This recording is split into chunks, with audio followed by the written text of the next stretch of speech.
best friend, welcome to our new show.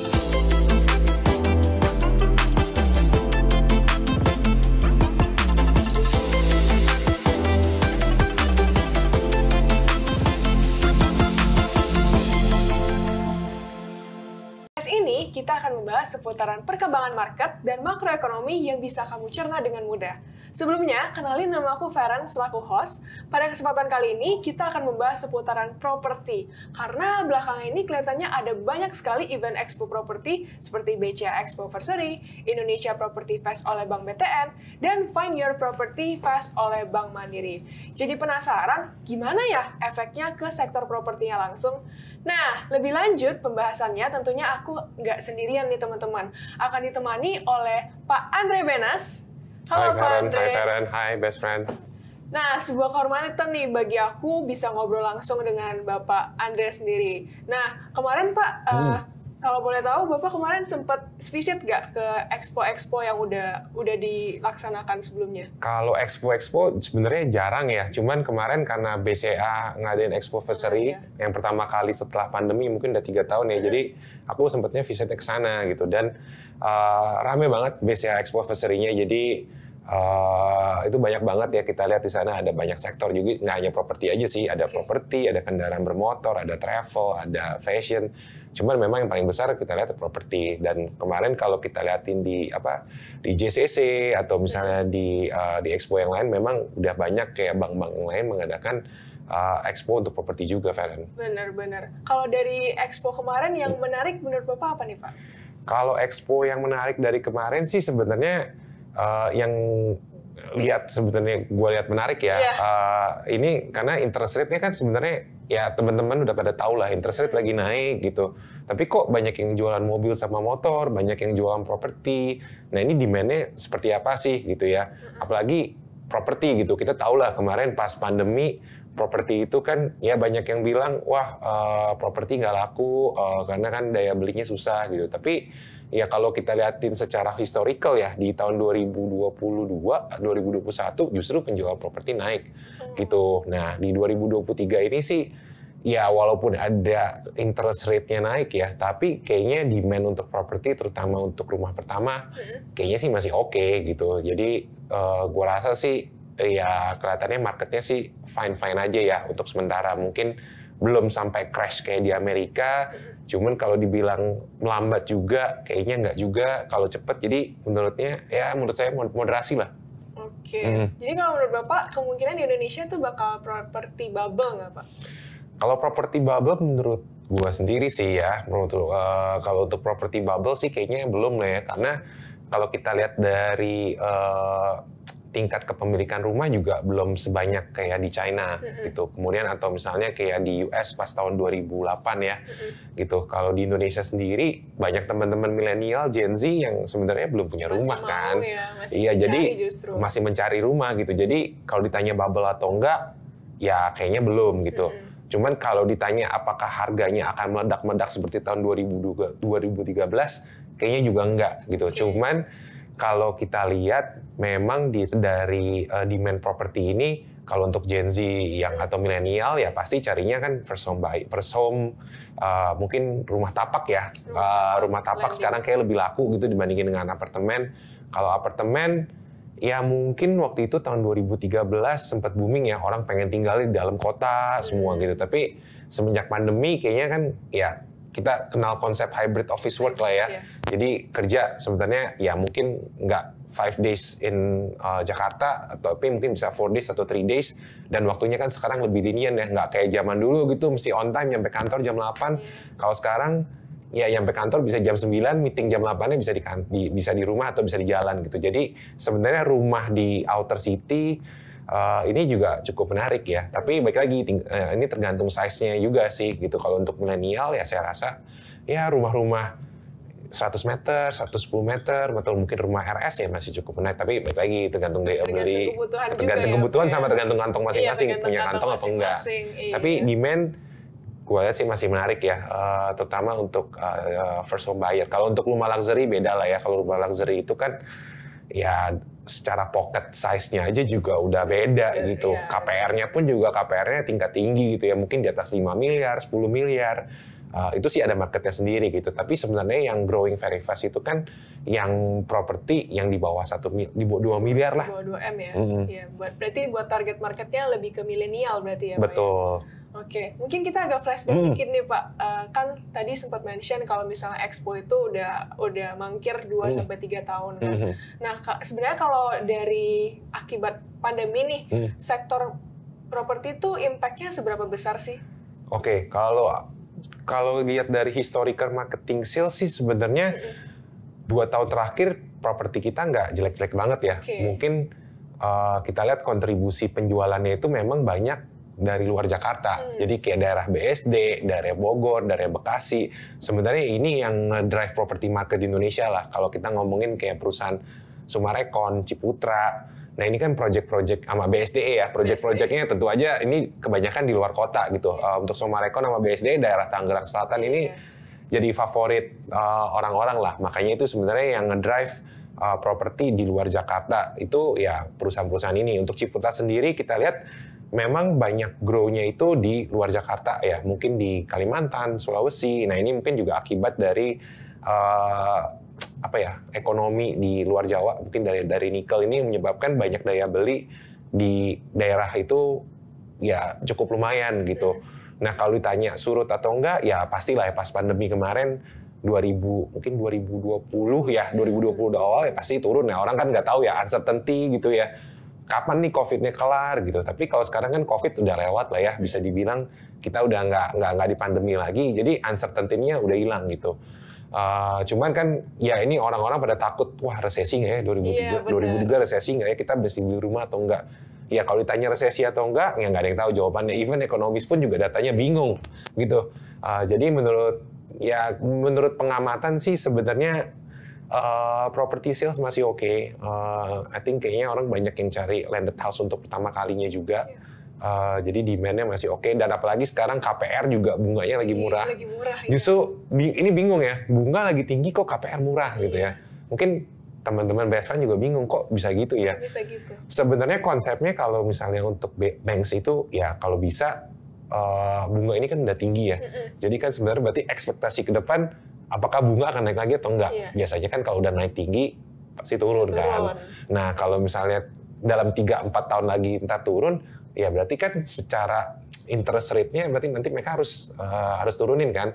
Nah kalau sekarang hitungannya ya udahlah kita lock sekarang dulu, nanti semoga dengan interest rate yang udah segini bisa di lock terus gitu dengan ekspektasi si BI rate itu akan turun di suku bunga gitu. Jadi buffernya itu lumayan ada gitu. Jadi makanya itu alasan bank-bank kayak BCA, Mandiri, even BTN ini mencoba untuk ngelok customer-nya dulu mungkin dalam 3 tahun atau 5 tahun ke depan untuk KPR dulu lah gitu. Karena anggapannya dalam 5 tahun masa bunga nggak turun gitu. Jadi ini sebenarnya story nyambung lah. Properti masih ada demand, dari bunga sendiri pengen gencor ngasihin kredit, tapi tentu aja untuk kualitas yang lebih bagus ya. Jadi ini biar sama-sama cuan lah antara property company sama bankingnya sendiri. I see. Nah, kalau kayak misalnya untuk tahun 2023 nih Pak, kira-kira bisa nggak sih jadi tahun pembangkit bagi sektor properti? Nah ini sebenarnya pertanyaan yang banyak ditunggu-tunggu nih. Iya nih. Maksudnya kalau kemarin tahun 2022 kan kita tahu lah harga coal naik banget commodity play. Terutama kayak nikel, coal gitu. Kalau misalnya gue perhatiin ya 2013 mungkin Farhan belum ada di market ya. Jadi 2013 itu komoditi juga sempat naik, habis itu disusul oleh kenaikan properti gitu. Cuman this time around kok nggak muncul-muncul gitu ya. Ya mungkin ada banyak sebab gitu, karena ya ternyata yang dipikir-pikir kemarin pas COVID itu bikin krisis, ternyata nggak bikin krisis, malah krisisnya abis COVID gitu ya. Jadi ini ada beberapa faktor sih sebenarnya, mungkin orang nunda spending, atau mungkin tahun 2013 itu kan booming apartemen ya, jadi kelihatannya orang buru-buru untuk beli apartemen gitu. Tapi sekarang kayaknya sih lebih normal saja. Kalau ditanya bakal boom atau enggak, kayaknya sih normal-normal aja gitu. Mungkin nggak akan eksplosif kayak bisa naik kayak 100%, 20 misalnya atau 50%. Ya menurut gua sih naik 10-15% aja untuk penjualan marketing sales dari property company ini udah bagus banget gitu. Karena ya satu harganya juga udah makin mahal. Iya, betul. Terus daya beli masyarakat juga kan dicampur-campur nih sekarang. Mungkin dulu tahun 2013 kita belum kenal tuh jalan-jalan gitu. Sekarang udah ada. Ya jalan-jalan gitu. Terus belum banyak tuh lifestyle, kafe-kafe, coffee shop, duitnya habis di coffee shop. Kalau sekarang mesti mikir, wah duit hangout gua kemana? Gitu kan, harus ada pos-pos kayak hangout, terus kemudian harus ke properti. Jadi sekarang sih sebenarnya lebih shifting in lifestyle aja sih. Mungkin nggak semuanya pengen langsung beli properti, tapi mungkin pengen jalan-jalan atau misalnya pengen ya beli mobil dulu gitu. Tapi at the end of the day, ya properti masih penting gitu. Jadi ya at least mungkin orang punya satu kali ya. Kebutuhan gitu kan. Ya kalau nyewa terus ya kita nggak tahu harga sewa bisa naik atau bisa turun. Tapi at least kalau udah bisa punya rumah satu terus difasilitasi bank dengan KPR yang cukup murah, ya why not? Iya, betul. Oke. Ini Pak, kalau misalnya dari sektor properti nih, boleh nggak share kayak sebenarnya apa sih komponen-komponen penentu kalau sektor ini tuh udah mulai membaik? Apakah sektor ini tuh udah pulih?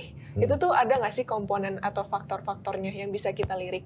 Sebenarnya kalau dari faktor-faktor pendorong ya, faktor-faktor pendorong sih sebenarnya ya tinggal dicek aja marketing salesnya itu naik atau enggak.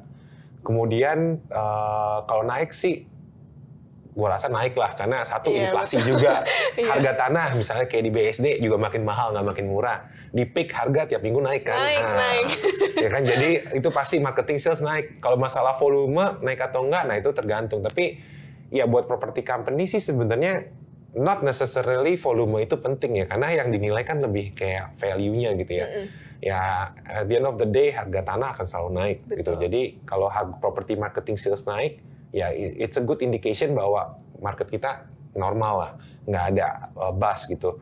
Kemudian kalau faktor pendorong lain untuk property company, kita lihat nih tingkat utangnya naik atau enggak, atau misalnya dia ada kesulitan gagal bayar atau enggak gitu. Nah kalau dari pengamatan 2 tahun terakhir pas krisis mereka juga nggak gagal bayar ya. Mungkin ya dibantu sama restructuring juga sih di 2020, 2021, tapi kelihatannya udah normal lagi gitu. Jadi kelihatannya property company in Indonesia udah lumayan sehat lah, I can say ya gitu. Jadi kalau ditanya crash kayak di China atau enggak, kayaknya enggak gitu. Karena kalau di China itu kan kayak store of wealth juga sih, makanya orang-orang berebutan beli properti di China. Nah, akhirnya mereka burst juga karena udah kemahalan juga, nggak ada beli. Sedangkan di Indonesia harga properti ya mahal, memang untuk yang di middle up mahal, tapi yang murah kan juga ada gitu. Jadi lebih equal lah dibandingin mungkin negara lain. Oke, marketnya juga ada berarti ya? Betul, market juga ada. Oke, nih Pak, tadi kan sempat mention kalau untuk developer di Indonesia, terus juga tadi ada yang udah tersebar di Indonesia. Nah, gimana cara Bapak nanggapin dari, kan ibu kota Indonesia kan mau pindah nih Pak ke Kalimantan. Nah, ada nggak sih perubahan dari harga di ibu kota dan juga demand, supply dan demand yang ada di Kalimantan itu sendiri? Dan kira-kira developer apa yang bisa menangkap peluang itu Pak? Oke, kalau harga di Jakarta gue rasa nggak akan turun lah. Nggak turun ya? Iya, karena kan pusat bisnis itu di Jakarta tetap gitu. Ya, jadi kayaknya dengan pindah ibu kota, ya kelihatannya nggak akan turun juga gitu. Apalagi semua bisnis masih di Jakarta, masih Java centric. Jadi ya kayaknya harga di Jawa sih kayaknya nggak akan turun ya. Mungkin kalau nggak naik kenceng ya stay aja gitu. Nah kalau untuk di Kalimantan sendiri, yang kita dengar sih sebenarnya udah banyak yang naik ya untuk harga tanahnya gitu. Tapi baik lagi kan, nanti itu tergantung populasi juga gitu. Supply and demand aja gitu. Kalau nanti emang demand-nya banyak, ya of course harganya akan naik gitu. Kalau misalnya ternyata demand-nya nggak banyak, ya orang yang udah beli tanah harganya mahal pasti akan nurunin harga. Karena kan properti itu sifatnya barangnya nggak liquid ya. Gitu. Jadi ini tergantung demand dan supply aja. Tapi untuk di Kalimantan sendiri, apalagi posisinya di Kalimantan Timur kan. Kalimantan Timur ini, ya menurut gua dulu kalau tahun 2013 itu banyak oil and gas. Tahun sekarang banyak coal. Mungkin 10 tahun lagi banyak downstream. Gitu. Jadi sebenarnya ada marketnya. Gitu. Kalau misalnya ditanya property company apa yang punya properti di sana, ya semuanya yang gede-gede udah punya lah. BSD, Sumarekon, Ciputra, mereka punya properti semua. Tinggal nanti gimana kita capture marketing sales-nya pas nanti IKN jadi itu gimana. Tapi ya menurut kita sih masih lama ya. Yang penting jadi dulu Istana Presiden. Nah, kuncinya Istana Presiden jadi, fasilitas-fasilitas pemerintahan udah jadi, ya pasti banyak yang pindah lah. Apalagi daerah ikan itu kan nggak jauh dari Balikpapan sama Samarinda kan. Tolnya udah jadi pula gitu. Jadi mudah-mudahan kita in the next 25 years bisa lihat lah daerah Kalimantan itu bisa jadi daerah maju seperti di Pulau Jawa. Soalnya kan pemerintah juga memberikan insentif kan Pak buat pindah ke sana. Iya. Berarti kita lihat in the 25 years ke depan itu kira-kira gimana untuk market di sana. Oke. Nah, kalau dari tadi kan kita mention tentang global dan juga ininya Pak. Untuk daya beli masyarakat buat saat ini yang kalau misalnya Bapak pantau, sebenarnya Indonesia tuh masih daya belinya tuh gimana sih Pak? Oke, kalau daya beli sih ini mix view ya. Ada yang bilang wah daya beli orang Indonesia melemah, yang middle low itu nggak ada daya belinya. Ya ini sebenarnya mix view. Jadi ya ini kan pertama mungkin banyak sebab dan akibat ya. Betul. Mungkin sebabnya inflasi. Tapi inflasi di Indonesia masih 5%. Ya banyak yang bilang wah katanya inflasi di Indonesia lebih tinggi dari sini. Ya tapi yang kerekod 5%. Jadi mau ada yang ngomong wah inflasi Indonesia lebih dari 10% ya silakan aja. Tapi kerekod kan 5%. Kenaikan UMP 7%. Jadi sebenarnya masih net. Nah kalau ditanya daya beli masih ada atau enggak, ya buat middle up pasti masih ada lah ya karena savingnya banyak gitu. Mungkin untuk yang middle low ya ada benernya mereka mungkin spendingnya nggak setinggi itu, tapi GDP kita masih bertumbuh. Jadi net menurut saya sih tumbuhnya kecil aja sih. Gitu. Cuman kalau ditanya apakah mereka akan spending semuanya, dari dulu ya nature orang nggak akan spending semuanya gitu. Apalagi kalau udah punya kebutuhan kan nggak mungkin bisa spending ke lifestyle semua, nggak mungkin bisa spending ke properti semua. Masih ada education yang inflasi juga gitu. Jadi tinggal priority aja. Yang penting kayaknya bensinnya harganya harus normal. Maksudnya oil ya. Kalau oil udah normalize mungkin di harganya mungkin ya sekarang kita lihat lah makronya nggak mungkin oil price turun di bawah $60 at the moment gitu. Jadi ya kita akan lihat lah Pertamax harganya di segini-segini aja gitu 13.500, Pertamina Index di 16.000. Ya udah normalize gitu. Tinggal nanti mungkin savingnya naiknya dikit gitu. Tapi kalau liatin Expo kemarin yang middle up sih masih ada spending. Middle low ini nggak ada yang tahu sih actually mereka spending atau enggak gitu. Tapi kalau misalnya mereka masih makan, kita lihat dari F&B spendingnya masih naik ya berarti masih spending gitu. Tinggal mungkin alokasi ke propertinya nanti gimana deh. Tapi baik lagi kan properti banyak ada yang RS, RSS gitu. Jadi kalau ditanya propertinya Sumarekon, Ciputra melambat atau enggak ya mereka kan sebenarnya bukan buat tapping yang middle low kan. Mungkin harus cari listed company yang middle low, lebih middle low lagi. Tapi kalau buat all those big four ya kayaknya sih masih ada demand. Masih ada demand berarti ya Pak. Betul. Nah kalau yang kayak kemarin Expo terus kan pada berlomba-lomba dari KPR rate-nya dan lain-lainnya Pak. Nah kalau dari Bapak sendiri ada nggak sih tips bagi teman-teman yang mau beli properti? Apa aja sih yang harus diperhatikan Pak? Kayak dalam pengajuan KPR-nya dan juga rate-nya. Apa sih yang sebenarnya user tuh harus perhatikan dalam pengajuan itu? Oke, kalau dari segi ini pengalaman pribadi juga ya. Kalau pengalaman pribadi sih sebenarnya kalau jujur gue ngeliat ini yang paling murah ya itu paling panjang. Paling panjang ya dan kan? Murah. Paling panjang dan murah gitu. Jadi ya kita harus tahu cash flow kita lah. Maksudnya kita dari bulanan atau usaha ini bisa dapetin cash flow berapa gitu ya. Make sure ya udah bisa cover semua tuh lifestyle, terus nanti kalau misalnya ada beli rumah renovasi. Atau misalnya mau pakai interior designer gitu. Jadi make sure ya harga rumah sama misalnya cash flow ya ini matching gitu ya. Mungkin max ya 50% dari cash flow bulanan ya gitu. It depends lah, itu tergantung style masing-masing gitu. Kalau financial planner ngomongnya maksimum 30%, tapi in reality kan beda-beda tiap orang kan. Jadi nggak bisa disamain ratain. Tapi kalau untuk cari bank yang paling bagus ya baik lagi tergantung ya jaminannya juga sih. Kalau jaminannya merasa di bank ini loan to value-nya lebih rendah dibandingin dengan bank yang lain ya kenapa nggak ke bank yang lain gitu. Kalau masalah bunga sih kompetitif lah sekarang gitu ya. Kita tahu lah BCA paling murah gitu. Cuman ya teman-teman tahu lah kalau misalnya BCA kan kualitas kreditnya lebih tinggi gitu. Jadi harus dicek sendiri nih financial check up juga nih. Kualitas kreditnya bagus atau enggak gitu. Kalau misalnya nggak kurang bagus ya biasanya dapat limitnya lebih rendah. Jadi mungkin ke bank lain bisa limitnya lebih tinggi. Tapi bukan berarti bank yang lain itu resikonya juga lebih tinggi loh. Jadi ini kan hanya brand aja ya. Kemudian lihat propertinya, property company-nya juga gitu. Ya kalau paling gampang sih gini, kalau property company-nya KPR biasanya udah mau, biasanya property company-nya benar. Udah oke gitu. Udah masuk gitu, berarti pasti jadi nih rumahnya gitu. Kalau misalnya cuman banknya yang bank yang kecil-kecil yang bank bukan Big Four, cuman yang cover KPR-nya, nah itu mesti ada pertanyaan apakah nih rumahnya bisa jadi. Jangan sampai ada kasus-kasus wah udah bayar KPR 5 tahun rumahnya nggak jadi-jadi, kan nyesek kan. Ada nggak usah sebut merek ya, tapi ada gitu. Jadi jadi kesana sih, yang penting ya cash flow, siap mental. Terus ya udah cari property company-nya yang kalau bisa ya di cover bank-bank besar. Atau kalau misalnya teman-teman mau beli rumah second, ya baik lagi ya cari lokasi, kemudian juga dari harganya.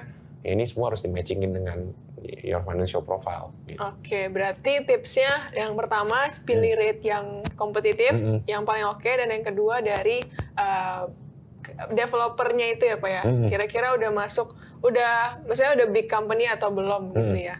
Oke. Nah, mungkin beberapa tahun yang lalu nih Pak, sempat Ibu Sri Mulyani dan juga teman-teman yang lain tuh sempat dibilang kayak gini, anak muda zaman sekarang tuh udah susah buat punya properti. Nah, kalau dari view Bapak, kira-kira gimana tentang hal tersebut? Kalau dari view gua ya, mungkin ya sebenarnya untuk beli properti itu ya even for my age gitu ya, kayak ya pas awalnya memang sakit sih, kayaknya kok harus bayar KPR semahal ini gitu. Apalagi dulu tantangannya, wah baru punya uang harus pergi jalan-jalan nih, pergi ngopi. Nah sebenarnya tantangannya lebih di sana sih. Mungkin kita as a millennial atau Gen Z ya mungkin suka lebih spendingnya ke experience. Nah, experience itu mahal kan, gitu. Jadi ya jalan, nggak bisa skip nih, umurnya nggak bisa skip nih, jadi mahal. Jadi ya budget yang kayak gitu sebenarnya harus dikurangin kalau mau punya rumah gitu. Jadi not necessarily mereka nggak bisa punya rumah sih, cuman emang alokasi budgetnya aja gitu. Prioritinya mau buat jalan-jalan, beli mobil, atau nonton konser, atau ngopi, atau pergi clubbing. Nah itu kan beda-beda tiap orang gitu. Ya kalau misalnya mau afford semuanya, ya harus kerja lebih keras kan. Biar income-nya lebih tinggi ya Pak ya. Biar income-nya lebih tinggi bisa afford semuanya. Tapi kan kadang-kadang ya nggak semua orang pengen kerja lebih keras gitu. Jadi ya baik lagi ini tergantung budget alokasinya, disesuaikan aja dengan kebutuhan dan lifestyle masing-masing. Oke. Tapi untuk dari supply-nya, dari developernya, berarti untuk milenial dan Gen Z punya budget tuh sebenarnya ada ya Pak ya? Ada sih, sebenarnya kalau kita ngomongin developer yang sekarang ya mereka udah siapin juga sebenarnya untuk rumah-rumah luas bangunannya 100 meter ya ada. Nah baik lagi tergantung lokasi, mau gengsi-gengsian nggak tinggalnya, tinggalnya mau misalnya kayak di BSD gitu, mau tinggalnya ya di deket Nava Park ya harganya nggak dapet gitu kan. Atau tapi kalau misalnya mau jalan jauhan sedikit mungkin dibuka klaster BSD baru yang deket Bogor gitu ya, tapi masih BSD ya fine aja kan sebenarnya. Jadi tergantung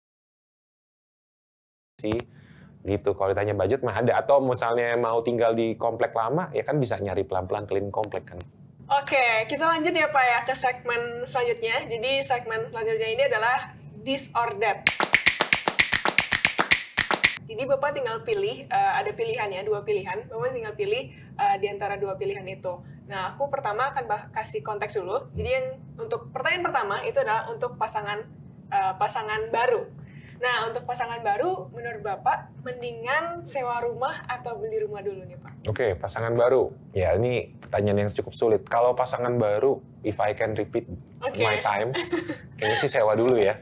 Lebih, ya mungkin sambil nunggu budget, ya mungkin sewa sambil membangun rumah tangga yang lebih baru lah. Tapi kalau ada privilege untuk tinggal di pondok mertua, ya why not juga. Tapi itu tergantung harus kesepakatan kedua belah pihak ya. Kalau dua belah pihak oke, ya silakan gitu. Tapi kayaknya sewa dulu ya sebenarnya. I think it's a good option. Oke. Nah, next nih Pak, untuk konteksnya itu adalah lokasi. Dengan uang yang sama, mendingan jauh dari tempat kerja, tapi rumahnya lebih besar, atau dekat tempat kerja, tapi propertinya itu lebih kecil. Oke, kalau sekarang dengan kondisi suburb Jakarta yang udah lebih better, kayaknya mendingan dengan uangnya sama, bisa lebih besar, tapi agak jauh sedikit gitu. Jadi kayaknya it's a good option. Apalagi sekarang bisa kerja hybrid ya. Jadi terus datang nggak perlu tenggo-tenggo banget kan, jadi kayaknya it's a good option deh.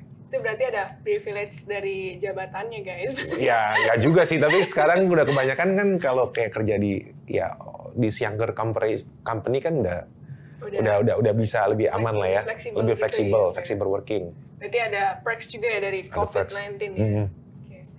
Terus next nih Pak, kalau dari tipe, mendingan beli inden dari developer atau bangun sendiri dari awal? Bangun sendiri itu mahal. Jadi kalau misalnya pertanyaannya gimana nih? Untuk baru punya rumah atau boleh jelasin konteks Bapak aja. Kalau konteksnya untuk baru mau beli rumah pertama, mendingan inden. Inden dulu ya. Atau beli dari developer lah ya. Karena bangun rumah itu capex-nya banyak sekali. Gitu. Jadi kalau duitnya masih ngepas atau tipis gitu, ya jangan sih, karena itu akan bikin your finance suffer gitu ya. Jadi kayaknya mendingan beli sama developer dulu. Tapi ya tentu aja developer pasti juga ya bisa dimodif-modif dikit.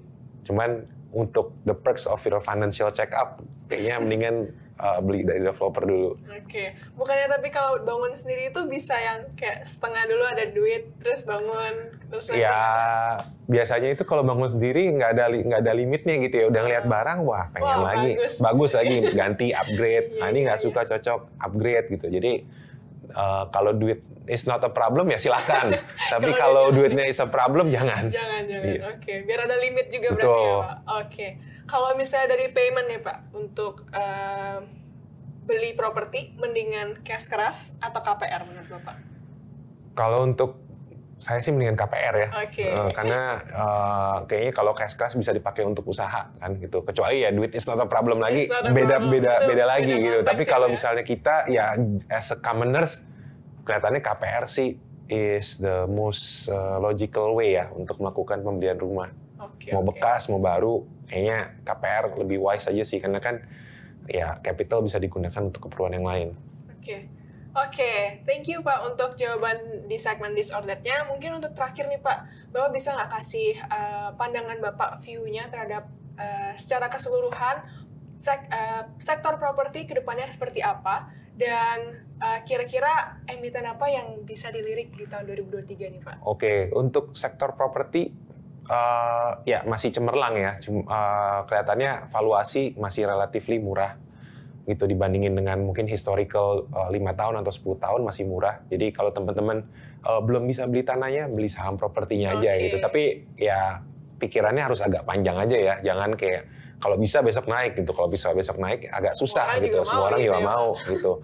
Tapi kalau untuk property company masih cukup menarik valuasinya. Memang secara makronya ini nggak kayak di 2013 gitu, di mana ketika 1 tahun habis komoditi boom, properti langsung naik gitu. Kalau sekarang mungkin ya butuh waktu lebih lama, tapi balik lagi properti kan kebutuhan primer ya.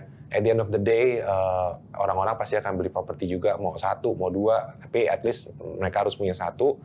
Kalau lihat kondisi pasarnya sekarang memang landed lebih menarik dibandingin dengan apartemen. Tapi nggak menutup kemungkinan nanti apartemen yang di luar kota pun juga rame, apalagi nanti kalau misalnya MRT, LRT udah jadi, kayaknya juga menarik juga tuh untuk apartemen gitu. Kalau untuk company-nya yang menarik ya tentu saja lah ya, kita ngomongin Big Three lah ya, Ciputra, Summarecon, BSDE, ya ini sebenarnya pick landed lah, tergantung teman-teman sukanya di mana gitu. Kalau sukanya Serpong ya mungkin beli BSDE atau beli Summarecon. Nah, atau misalnya kalau teman-teman tinggalnya di Citra Garden mungkin sukanya Ciputra, atau mungkin di Maja ya Maja, belinya Ciputra. Kalau property company yang lain ya baik lagi mereka banyak mix of kayak apartemen ya. Kalau apartemen menurut saya agak oversupply gitu. Jadi secara sektor, secara penjualan marketingnya kurang menarik gitu. Jadi saya tetap prefer yang landed house, kemudian yang daerahnya ya kenal semua lah. Masih ring 1 gitu Pak? Masih ring 1 gitu. Oke, jadi mungkin itu aja untuk podcast kita pada hari ini Pak. Bagi kalian yang mau dengerin perbincangan lainnya atau teman-teman yang ada suggestion topik lanjutan bisa tulis juga di kolom komentar, dan make sure juga kalian subscribe dan nyalain notification-nya untuk YouTube channel kita. So, thank you so much Pak Andre untuk waktunya dan juga untuk sharingnya, dan see you guys in another episode. Bye.